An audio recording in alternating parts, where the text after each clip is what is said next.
Hello and welcome to another complete Cambridge IGCSE PE lesson. In this one we'll be focusing specifically on the weight training for fitness log. This is what you submit alongside your video footage. It's where you record your progress over the course of your weight training program. Okay, so here's the log, which you can download from the Cambridge website, link below. You'll need to enter your centre number, which is the specific number assigned to your school or exam centre, then your candidate number and candidate name. In the top right hand corner there's also a drop down menu where you can select your syllabus and components, so basically whether you're taking IGCSE or 9 to 1. Then some information related to you, so your approximate body mass in kilos, your gender and your related activity. Now the related activity is relevant because your weight training program has to have a purpose. There needs to be a performance goal. For example, if I was marking a weight training log for a student looking to improve their performance in rowing, which is the example given here, I'd expect to see plenty of exercises focusing on the muscle groups and movement patterns used by rowers. The inclusion of an exercise like a horizontal row would demonstrate that the student understands the concept of specificity.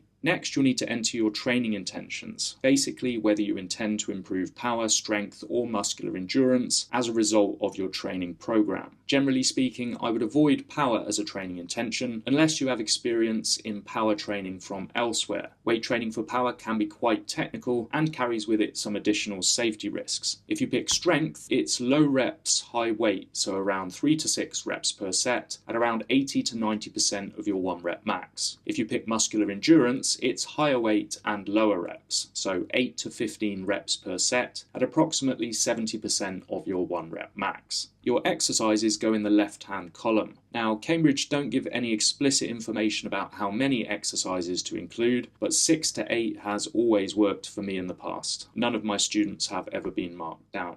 Now in the second column, you'll need to enter your 1 rep max for each exercise. 1 rep max, or 1 repetition maximum, is the maximum weight that you can lift for 1 repetition. You'll need to complete another test at the end of your program as well to show progression. Now in the small print here it says that teenage candidates are advised not to use maximal weight and that 1RM should be calculated using formulae available on the internet. In other words, you shouldn't actually be performing a 1 rep max test because it's dangerous to use maximal weight. You can do a 3 rep max test instead and then use a formula from the internet to obtain an estimate of your 1 rep max. In this box here it says, please detail how 1 rep max has been calculated. I've written completed 3 rep max test and used Epley's formula. To find a formula, you can just search 1 rep max formula on Google and then copy and paste a formula from the list into your form. Okay, so I've chosen my exercises, which are specific to my related activity. I've done a 3 rep max test for each exercise and converted 3 rep max to 1 rep max using the formula. Now I can begin my program. So each column in the table after the first 2 represents a single weight training session. The date goes at the top, and then you need to fill in the weight lifted, reps and sets for each exercise underneath. For example, if I performed 3 sets of 12 reps on leg press and the weight on the machine was 100 kilograms, I'd enter 100/12/3.